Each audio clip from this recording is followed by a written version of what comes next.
Welcome, everybody, to another episode of Couple of Nerds. I'm your host, DnDWife, and with me is my co-host, Dungeon Master, and husband, Eguile. How's it going, everyone? Welcome, welcome. We are also joined by our guest host, Entlynk. Welcome. Hello, thank you again.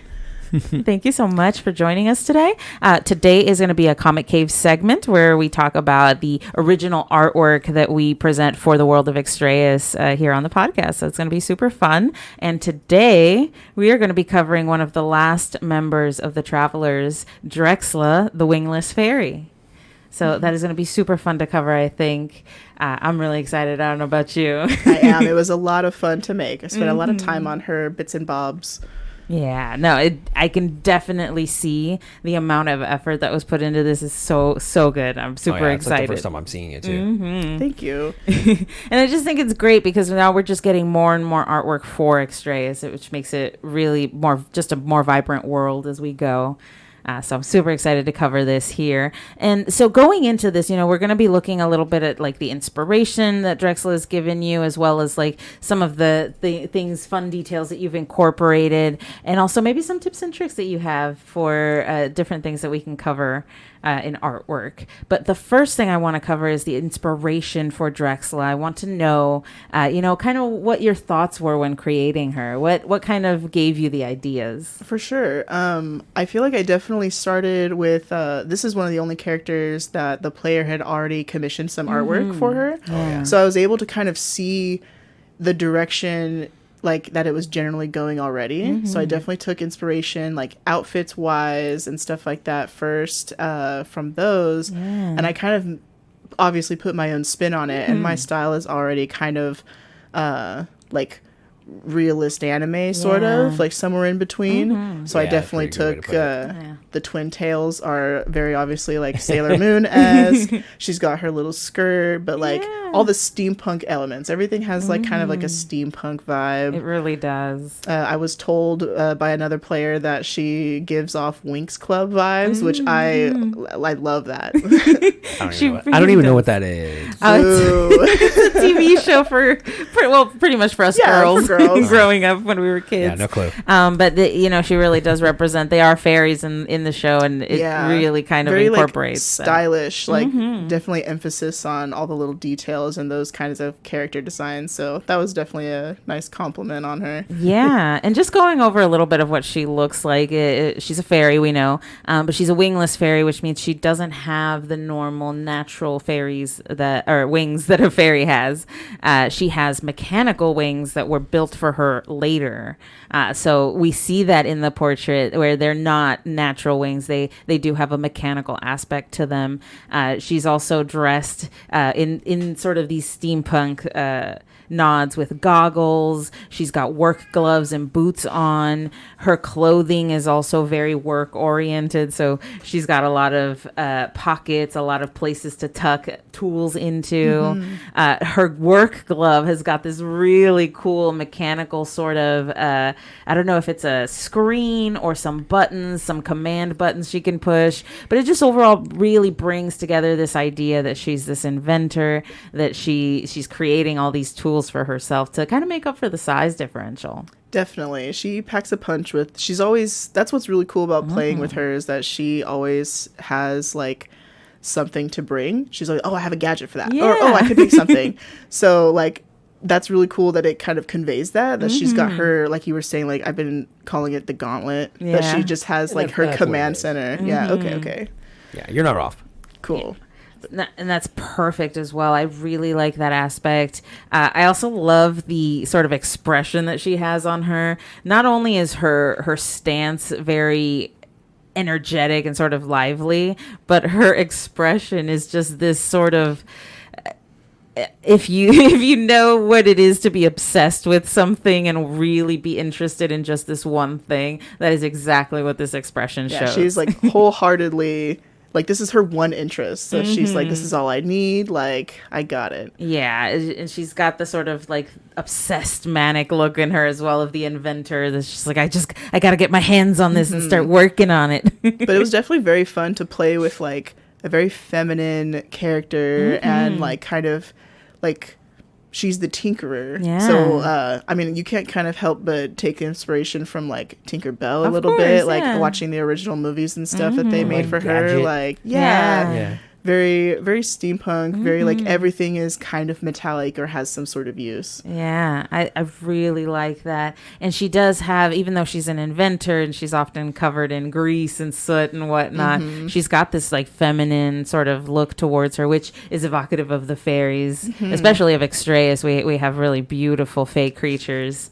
And So that's we have kind of sexy fairies.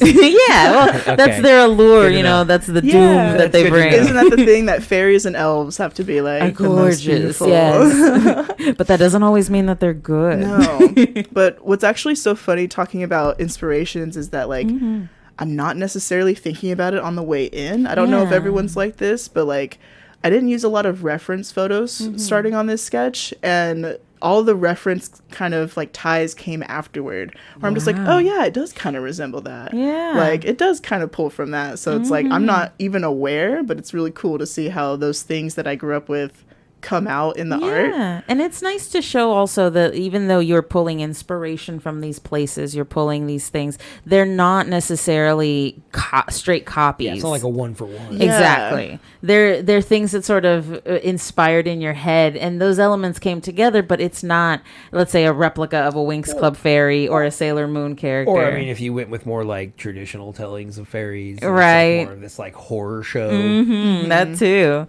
No, she's very beautiful in this. No spiky teeth or anything evil going on, or at least outwardly. From what we know yet, it's still early. It's really early. And one thing I wanted to ask, since there was prior original artwork commissioned by the player for this character, how did that work with you making this portrait for her? For her, It was really cool because I could see, like, I'm insecure a little bit in the way that, like, oh, if it's description only, I take pride in being able to deliver on those things, to but fulfill that. Yeah, but I always, like, you can't help but have that little added anxiety. It's like, okay, am I in the right direction? I feel like I had a little more reassurance because, like, all the art that has been made for her, like, it's already in a very solid direction. She knows who she is. So, Yeah. like, being able to build off of that in my own style was kind of liberating in a way. So I was like, Nice. okay, I get to add accessories or this and that and not focus on, like, who is she kind of stuff like that. and having to build that in your head. Yeah. Yeah, I mean, I would definitely say like from the other kind of renditions of Drexla, they are very different compared to what this one is. I can see some similarities, but there Yeah, a is few. a very distinct difference between Yeah. the others. I love seeing the different interpretations of, like, how her wings must look like or how the gauntlet looks or Yeah. her little outfit changes and stuff, which I feel just adds to it. 'Cause, I think so. I think that it also makes it look more like a realistic inventor where she would constantly be tinkering and changing the way her Absolutely. things look. And so it doesn't necessarily, I think, show, oh, this is completely different from her. It's like, no, maybe she's just growing, changing. And that's reflected in her portraits because she is that sort of person that likes to make things, change them out, make more things, try them out. Yeah, and I think like the design also kind of goes with like Drexla personality, where she is very she kind of shows everything right off the beginning. Like Yeah. she doesn't really hold back anything, and so like her design is very efficient in that sense, to where it's like it's what she needs, it gets by, but that really is kind of all she really needs to have with her. Yeah, it everything can be carried on her person, which is why everything she has pockets and little hidden areas that she can tuck things into, which is fun. So it's really interesting too because she's so small. You wouldn't think she'd have so much hidden away. I think that's where I would really be interested to see is when we have the group portrait. Yeah. Because obviously it's going to be kind of different because you have to show the Yeah. other larger characters compared to like Drexla and how much of that will still be there when she's created at such a small size. Because compared to everybody else, she's only a foot tall, and while that is still bigger than you would normally think a Yeah, fairy, Tinkerbell. that is still going to be a lot smaller than the Totally. I know had that's going to be a total. challenge for you. And I have run into it already where it's like if I want to make like a size accurate doodle of like a scene or whatever from our table, it becomes like, okay, like how do I get this across that it's Drexla or like her expression and stuff, but like it's so far away and you just can't pack that much detail. And even if you did, it would be muddy. Like if I just straight up shrank this down, there would have to be some kind of editing to make her face clearer or stuff like that. So it'll be interesting to move forward with that.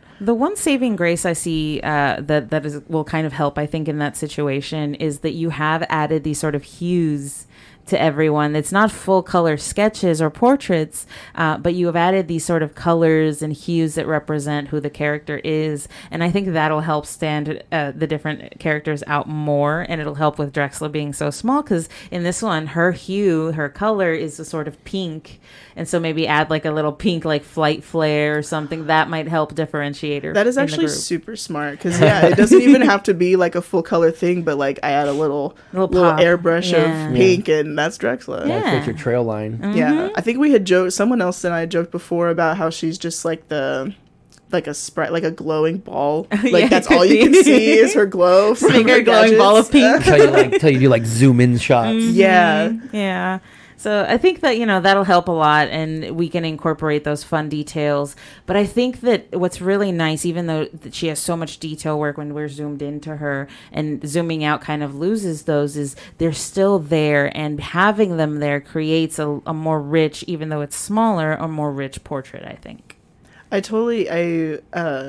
see that now with like how you were describing to me earlier, where even zoomed out, you can tell that it's not just like flat. So it gives that depth. She's still got dimension, and that goes a long way to differentiating her as well. Yeah. And then you get the added fun of those detail shots where if we were to zoom in, it's like, oh, I don't know if that's practical or not, but that's super fun. Like, I have a few details that are like, someone commented that her hair would totally be eaten up by her mechanical wings. Oh, yeah. Who cares? It's fun. And even her gauntlet, I just went silly with it, and I put like a little antenna, which would totally get caught on something. Right. There's a little button that it's that like covered by glass. She bumps no, it's covered by glass, so she has to flip it up to press the button. Cool. Okay. But like that makes no sense on an arm. But like I don't know, I wanted to really run with it. Well, that's the fun, of this sort of fantasy world that we're creating, is you can kind of take little liberties with it. But I love these little incorporations of fun little details as well. Like the goggles look really cool, I think. And then the knee pads right here, the different style knee pads, those are something that don't necessarily seem practical per se, but that add this sort of flavor to her. And because we're in this fantasy setting, it really gives us that liberty to work with. Totally. And I kind of retroactively explained it because another player was like, where'd you get that from? Because it was only the one knee at first. And I was like, I actually took this as inspo from one of the other portraits that was commissioned. And I was like, okay, like I really like that. Like she has some sort of armor. Yeah. But then I figured, hey, maybe the other one, because she's a tinkerer and inventor, maybe she kneels down on her knee to kind of like stabilize herself working on something. Absolutely. Like out in the field or whatever. So I was like, okay, like she's got extra usefulness because she's got one knee for one purpose and one thing for the other. So she's maximizing her utility. Cool. So see, even though there might not be the most practical things that we can think of, we still have these motivations behind why they're there, these explanations. So it's not completely out of the realm of possibility. And another thing I'd like to point out that isn't quite as practical is like she's wearing these boots that are high heeled. It's not necessarily the most practical thing for an inventor, but who cares? She's a fairy. Let's give her some gorgeous boots. Dive bomb and stab somebody. Ooh, with the stilettos. How is that not cool. functional? That would be pretty cool. See, it totally has a weapon inside. Yeah, she just hasn't revealed it yet. She just hasn't tinkered with it yet. Obviously, if the player's listening, you might be coming up with some ideas. Right. They're just rubbing their hands together like, oh yeah, next time you'll see. And it is kind of liberating, I think, to be able to, because it's such a fantasy world that really anything can happen in, you can really push your design to the limits. There's really, besides some crazy things, that really look like too out of place, you can really push some things and really have some liberties with it. And I think you've done that here.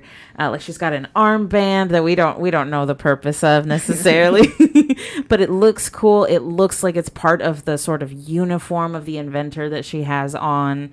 One of the other things I want to point out, she has like this little sash Is that like a bag or some sort of pouch? It's supposed to be like a little like Parts bag. flat bag, but like you cannot see it unless you zoom in. But it's like I made like half of it is like a little clip, and then the other part is like a chain that she just hooks on to a little like latch on her belt, and so she can kind of like whip that off if she needs. I don't know why she would ever do that, but I was like, that looks cool. If she gets caught on something and she needs to like quickly, that's actually really cool. And even though it might not look like the most practical thing just from the common eye, you explained it, and now it totally makes sense.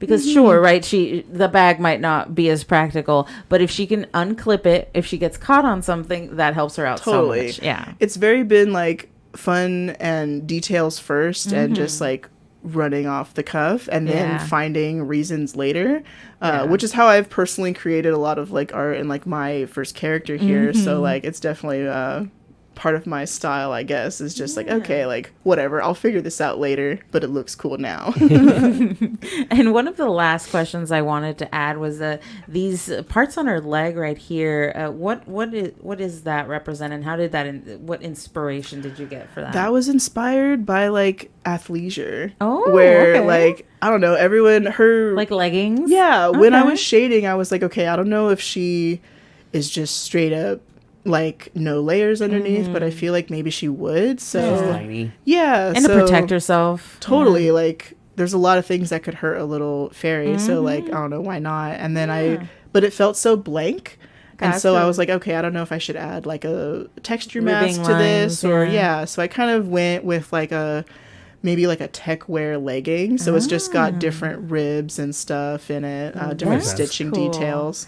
I like that, and I love the little details right there that are added, and that makes it seem more scientific, more of the inventor, and those little details just make her seem more of who she is, you know? Thank you. I'm glad you think so. Absolutely. And, you know, one of the things I wanted to focus on is sort of the difference, the other side of the artistic coin. You know how sometimes you have like artist block per se, where you just can't think of anything to draw, anything to put to paper. The opposite of that is something that you and I have come to call immediate inspiration, where you have too many sort of ideas on what it should look like. Yeah, where you just need to like, you have to write it down. Like I always liken it to that trope where like you wake up in the middle of the night and I'm like, oh, you have to write this down before you forget. And then you go back to sleep and you're like, what the hell was that? What did I write?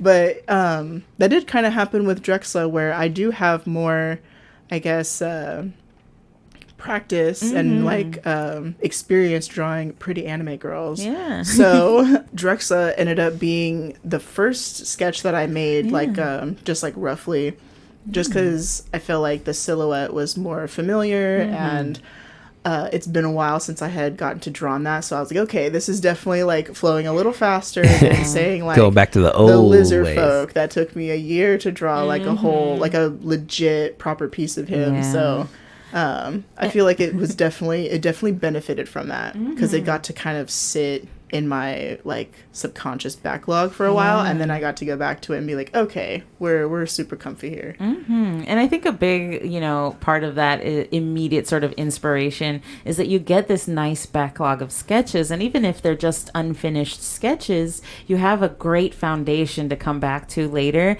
When you do, say, run into artist block, you can come back and revisit those sketches and sort of regain that inspiration back. Totally. I'm sure everyone's different, but for me, it really sits in my mind a bit. So like, even if I'm not totally thinking about it, like I'm still gathering like choices I could make. I'm be like, okay, like this could apply to this, or I have all these ideas, instead of like sitting down and in like the 2 or 3 hours that I'm sketching that night or whatever, I don't have to think of it on the fly. Like it's always kind of building on itself in my head, and then I get to apply it. Absolutely. And I think now that you have this sort of completed preliminary sketch of Drexla, it's going to be so much easier to go back to those sketches and fill them in and make them into complete works of art. Yeah, that's definitely been a benefit for this project that we're doing right now, is getting, at least for me and my personal style, to have like the reference sheet. Yeah. That's what's cool with like the 3 turns and 3 angles that I've done, where it's just kind of all accounted for. And so of course things will like grow and change as the campaign grows and changes. But you're right that I get to kind of like refine these and then go back to it if I'm just like, okay, how did that look again? Which eye was the different color, or what side was this on? It's there for me. Yeah, I mean, that really kind of goes, especially for like a character like Drexla, because even at this point in the story, she's had so many changes and inventions.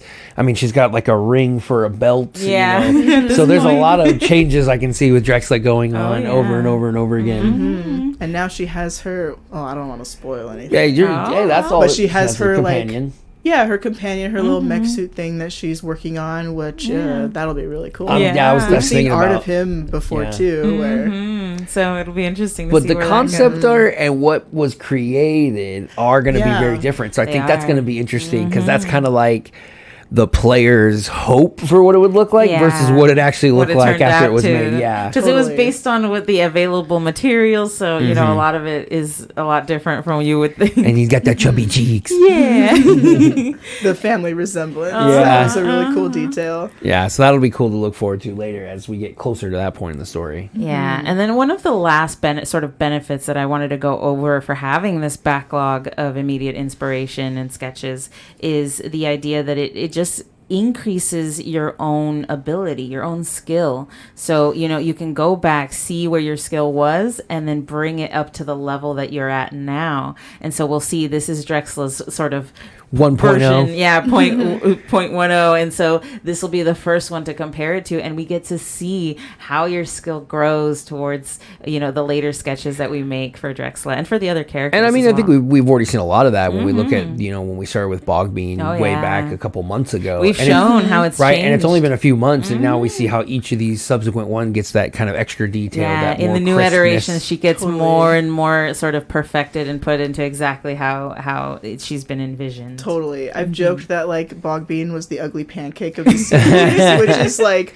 no shade at all. It's just the nature of But it. that's Where, Bogbean. yeah, if I'm drawing or if you're doing anything, you're practicing like almost every day for however long, like you learn something new with each piece, because each character has something specific about them, whether it's a texture or whatever detail, and then you get to like take that to the next one. Yeah, you don't get it right off the bat sometimes, but that's the beauty of it. You get to see where you grow, where you end up later. Exactly. That's super fun. In each piece that I'm like, oh, maybe I don't like that, or maybe I could have done that differently. Yeah. That the next piece benefits directly from that. You So can like change there's it. you don't lose. Totally. And then you can show, like, look at the difference. You can show people, see the changes that I've made. Or show yourself even. Yeah, where it's that like, okay, too. wow, like I can't believe I did like, that. Or like this is the difference in this amount of time, which is sometimes really like mind blowing at times. Well, I mean, that could be something, you know, 6 months down the road we can just do is look at, you know, kind of comparisons. Do a little review of artwork. Yeah. 'Cause, I mean, it feels like we've been doing this forever, but it's only been just a few months now. Yeah, not that long. And look how far we've grown from our first episode to now.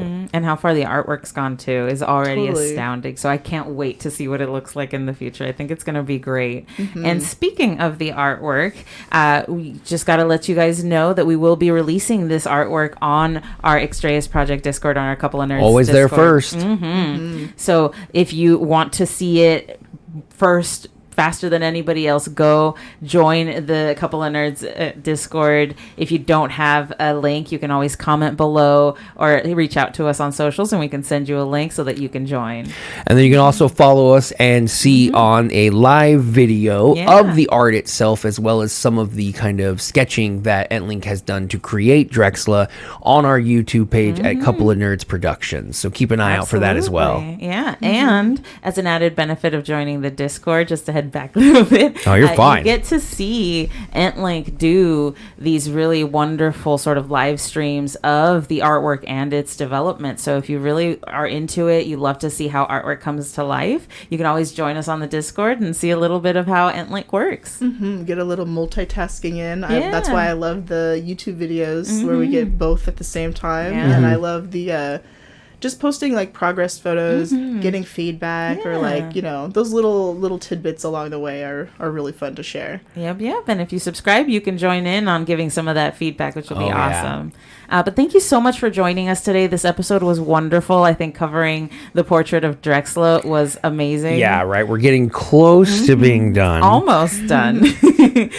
We really covered not only the inspiration for Drexla, but how you built her, how you incorporated some of these funky ideas into her character. And we also gave some sort of ideas and tips for artwork later, you know, how it affects later iterations. And I just really had a lot of fun with you doing that today. But that is not the end of the Travelers. Still one more. Absolutely. Last but not least. Yep. Which is funny because we kind of forgot about it. A little bit. Yeah, I forgot about my own character. But in the next Comic Cave segment, we will be revealing the very last member of the Travelers, Luna. Yeah, that'll be a good one to see. And then it'll be interesting to see if you could make a news reporter Luna as well. Yeah, with a little cap of sorts. See that one. Maybe a There's notebook. There's been a lot of jokes about that one, so it'd be interesting to see that also. Yeah. That would be we need that. That'd be fun. Or that maybe is just on like my to-do head. list.